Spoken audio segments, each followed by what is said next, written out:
Previous video में हम लोग ज्योग्राफी का डिफिनीशन और फादर ऑफ ज्योग्राफी के बारे में डिस्कस कर चुके थे, उसके बारे में हम लोग पढ़ चुके थे। इस वीडियो में हम लोग ब्रह्मांड के बारे में जानेंगे। आखिर ब्रह्मांड होता क्या है, ब्रह्मांड किसे कहते हैं। अस्तित्वमान द्रव्य एवं ऊर्जा के सम्मिलित रूप को ब्रह्मांड कहते हैं। इट मीन्स एग्जिस्टेंस पदार्थ के और उसके ऊर्जा के सम्मिलित रूप को हम लोग ब्रह्मांड कहते हैं। और दूसरे शब्दों में कह सकते हैं कि सूक्ष्म अणुओं से लेके महाकाय आकाश गंगाओं तक के सम्मिलित रूप को ब्रह्मांड कहा जाता है। जैसे कि हमारा पृथ्वी है, पृथ्वी समझ लो एक सिस्टम हो गया, तो सिस्टम के जो चारों तरफ है वो हमारा यूनिवर्स है, मतलब वो हमारा ब्रह्मांड है। अगर हम अपने आप को लें तो हम अपने आप को सिस्टम लेते हैं, तो हमारे सिस्टम के जो चारों तरफ है उसको हम यूनिवर्स बोलते हैं, उसको ब्रह्मांड बोलते हैं। और ब्रह्मांड के बारे में अनेक सिद्धांत हैं और कुछ सिद्धांत इस प्रकार है, जैसे कि महाविस्फोटक सिद्धांत मतलब बिग बैंग थ्योरी। तो बिग बैंग थ्योरी जो दिया गया है एफ जॉर्ज लेम्पेयर के द्वारा दिया गया है। मतलब ये जो सिद्धांत दिया है महाविस्फोटक सिद्धांत, ये एफ जॉर्ज लेम्पेयर के द्वारा दिया गया है। कुछ भी विस्फोट होता है, मतलब कुछ भी विस्फोट होता है तो वो जर्जर हो जाता है। तो जर्जर से आप जॉर्ज याद सकते हैं। अगर वो मतलब जर्जर हो जाता है तो उसे हम लोग लात मार के भी उसको बाहर कर सकते हैं। तो लात से हो गया लेम्पेयर। तो महाविस्फोटक का सिद्धांत किसने दिया है, तो एफ जॉर्ज लेम्पेयर।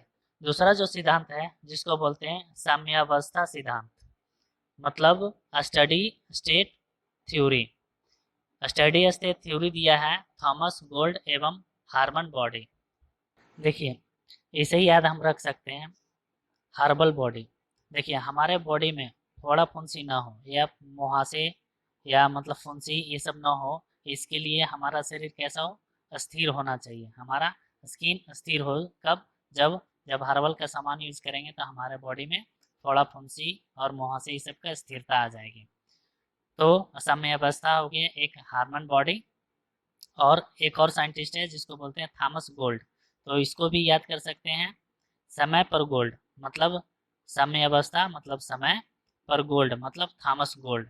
तो समय पर गोल्ड की व्यवस्था कर लो तो स्थिर हो जाओगे। अगर समय रहते हुए अगर हम लोग गोल्ड खरीद के रख लेते हैं तो हम एक तरह से स्थिर हो जाते हैं, मतलब पैसे के मामले में। तो समय अवस्था, थॉमस गोल्ड और हार्मन बॉडी, ये दोनों ने साम्य अवस्था का सिद्धांत को दिए हैं स्टडी स्टेट थ्योरी। अगला जो सिद्धांत है जिसको बोलते हैं दोलन सिद्धांत, इसको दिया गया है डॉक्टर एलन संडेजा के द्वारा। तो इसे याद करने का सबसे आसान तरीका है, नाम से ही पता चल रहा है, डोलन और एलन। तो डोलन एलन, जहाँ पे डोल रहा है वहाँ पे एलन हो रहा है, तो डोलन से एलन। तो डोलन सिद्धांत का थ्योरी किसने दिया है, तो डॉक्टर एलन संडेजा ने दिया है। नेक्स्ट जो सिद्धांत है स्फीति सिद्धांत, इसको एलन गुथ के द्वारा दिया गया है। अब देखिए यहाँ पे एक गुथना है, एक स्फीति है। लड़की लोग जब भी अपना बाल को बांधती है तो वो फीता लेती हैं, फीता से वो अपने बाल को गूंथती है, बांधती है।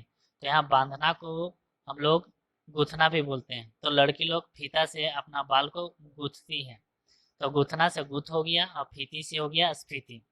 तो स्फीति सिद्धांत किसके द्वारा दिया गया है, तो एलन गुथ के द्वारा दिया गया है। अगर इससे अच्छी ट्रिक भी आप लोग जानते हो तो हमें कमेंट बॉक्स में जरूर बता सकते हैं।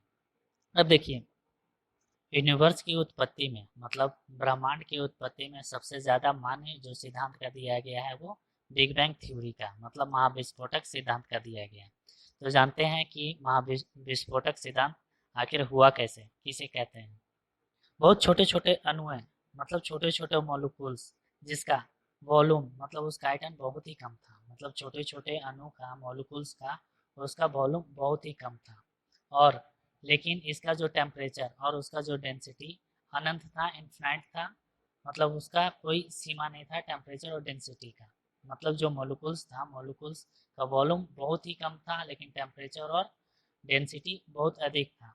इन दोनों को डिफरेंस, इतना डिफरेंस होने के कारण, बहुत डिफरेंस होने के कारण क्या हुआ, अचानक विस्फोट हुआ। अचानक विस्फोट हुआ जिसको हम लोग बोलते हैं महाविस्फोट, ब्रह्मांडीय विस्फोट। इस विस्फोट का ही नाम है महाविस्फोट, ब्रह्मांडीय विस्फोट, जिसको हम लोग बोलते हैं बिग बैंग, जिससे सामान्य पदार्थ मतलब मैटर बना। और अलग अलग होने के कारण जो काले पत्थर थे, मतलब जो काले वाले पदार्थ थे, जिसके ग्रुप से, मतलब जो काले वाले पदार्थ है उसके ग्रुप से मिलकर अनेक ब्रह्मांडीय पिंड का उत्पत्ति हुई। मतलब जो हमारा बिग बैंग थ्योरी है, बोला जाता है कि जो हमारा मैटर था, मैटर मॉलिक्यूल्स था, उसका आयतन बहुत कम और टेम्परेचर और डेंसिटी बहुत अधिक होने के कारण, डिफरेंस होने के कारण दोनों में अचानक विस्फोट हुआ। इसी विस्फोट को हम लोग महाविस्फोट, ब्रह्मांडीय विस्फोट मतलब बिग बैंग कहते हैं। जिससे क्या हुआ, जितना भी मैटर है सब समान हो गया, मतलब कॉमन हो गया। और जितने भी काले वाले पदार्थ थे, काले वाले मैटर थे, उसने अपना एक ग्रुप ले लिया। और इस अनेक ग्रुप बनने के कारण, जिसको हम लोग ब्रह्मांडीय पिंड कहते हैं, तो इसी काले पत्थर से छोटे छोटे ग्रुप मतलब अनेक ग्रुप बन के एक ब्रह्मांडीय पिंड का उत्पत्ति हुई। वैज्ञानिकों का विश्वास है कि जो बिग बैंग की घटना हुई वो आज से 13.7 अरब वर्ष पहले हुई थी। मतलब महाविस्फोट के लगभग 10.5 अरब वर्ष पश्चात, यानी कि आज से 4.5 अरब वर्ष पूर्व पहले सौरमंडल का विकास हुआ। मतलब हमारा सौरमंडल का विकास कब हुआ था? 4.5 अरब वर्ष पूर्व सौरमंडल का विकास हुआ था, जिसमें ग्रहों तथा उपग्रहों का निर्माण हुआ। इस प्रकार बिग बैंग की जो घटना हुई, इसे ब्रह्मांड की उत्पत्ति हुई, और तभी से निरंतर हम इसी घटना को मानते आए हैं।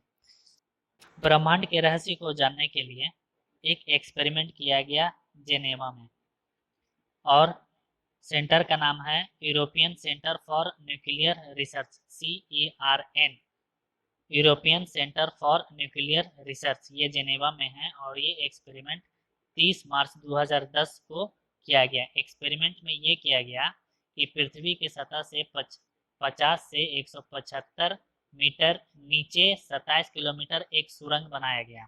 सुरंग में LHC मतलब लार्ज हेड्रल कोलाइजर एक एक्सपेरिमेंट हुआ। इस एक्सपेरिमेंट में प्रोटॉन बीमा को लगभग प्रकाश की गति से टकराया गया तथा हिग्स बोसान के निर्माण का प्रयास किया गया। माना जाता है कि गॉड पार्टिकल, जो गॉड पार्टिकल है, माना जाता है कि गॉड पार्टिकल के नाम से जानने जाने वाला हिग्स बोसान में ही ब्रह्मांड के रहस्यों को छिपा है, क्योंकि यह सबसे बेसिक यूनिट माना जाता है। मतलब हिग्स बोसान को सबसे बेसिक यूनिट माना जाता है, इसलिए बोला जाता है कि ब्रह्मांड का जो रहस्य है ये इसी में छिपा है। तो CERN ने, मतलब जो European centre for nuclear research, 4 जुलाई 2012 को हिग्स बोसान मिलता जुलता एक सब एटॉमिक पार्टिकल की खोज की। और यह माना जाता है कि इस रहस्यों को, ब्रह्मांड के रहस्य को जानने के विषय में महत्वपूर्ण उपलब्धि माना जाता है। देखिए, जो बोसांग थे, हिग्स बोसांग, ये एक ब्रिटिश साइंटिस्ट थे। तो ब्रिटिश वैज्ञानिक हिग्स ने 1964 में कॉस्मोलॉजी समझने हेतु गॉड पार्टिकल परमाणविक अवधारणा को पेश किया था, जो भारतीय वैज्ञानिक सत्येंद्र नाथ बोस के बोसन थ्योरी पर आधारित थी। ब्रह्मांड का व्यास लगभग 10⁸ प्रकाश वर्ष है। अब ब्रह्मांड में अनुमानतः 100 अरब मंदाकिनी मतलब 100 अरब गैलेक्सीज है, और प्रत्येक मंदाकिनी में अनुमानतः 100 अरब तारे होते हैं। मतलब 100 अरब तारे एक मंदाकिनी में होते हैं। मंदाकिनी मतलब गैलेक्सी। मंदाकिनी गैलेक्सी कहते हैं किसे, होता क्या है? तो तारों का एक ऐसा समूह है जो धुंधला सा दिखाई पड़ता है। मतलब एक तारों का एक समूह है जो धुंधला सा दिखाई पड़ता है, जो तारा निर्मित प्रक्रिया की शुरुआत का गैस पुंज है। मतलब तारा को जो निर्माण करने का ये शुरुआती प्रक्रिया है, जिसको हम लोग गैस पुंज कहते हैं, और इसे ही हम लोग मंदाकिनी बोलते हैं और गैलेक्सी बोलते हैं। हमारे पृथ्वी की एक अपनी मंदाकिनी है, जिसे हम लोग दुग्ध मेखला या आकाश गंगा मतलब मिल्की वे कहते हैं। ये हमारे पृथ्वी का एक अपना गैलेक्सी है, जिसको आकाश गंगा बोलते हैं, मिल्की वे बोलते हैं। अब तक ज्ञात इस मंदाकिनी का 80% भाग सर्पीला है। मतलब हमारा जो मंदाकिनी है, पृथ्वी का जो मंदाकिनी है, इसका जो भाग है 80% सर्पीला है। मतलब सर्पीला मतलब स्पाइरल है। इस मंदाकिनी को सबसे पहले गैलीलियो ने देखा था? ये भी एक सवाल आता है कि मंदाकिनी को सबसे पहले किसने देखा था? तो ये गैलीलियो गैलीलियो ने देखा था। हमारे आकाश का, हमारे पृथ्वी का जो मंदाकिनी है, जो गैलेक्सी है, वो दुग्ध मेखला है, जो हमारे आकाश गंगा है। आकाश गंगा की सबसे नजदीकी मंदाकिनी को देवयानी मतलब एंड्रोमेडा नाम दिया गया है। मतलब हमारे आकाश गंगा का सबसे नजदीकी मंदाकिनी है वो देवयानी है।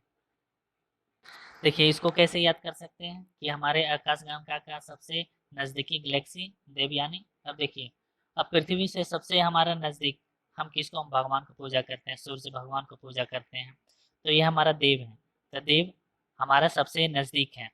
तो हमारे पृथ्वी का सबसे नजदीक देव सूर्य देव, जिसको हम लोग मंदाकिनी बोलते हैं। तो बोल सकते हैं कि आकाश गंगा का सबसे नजदीकी मंदाकिनी देवयानी। देखिए आयरन नेबुल है जो हमारे आकाश गंगा का सबसे शीतल और चमकीला तारा है। ये एक तारों का समूह है। तो दोस्तों नेक्स्ट वीडियो में हम लोग सौरमंडल की बात करेंगे। तो आज की वीडियो को देखने के लिए धन्यवाद।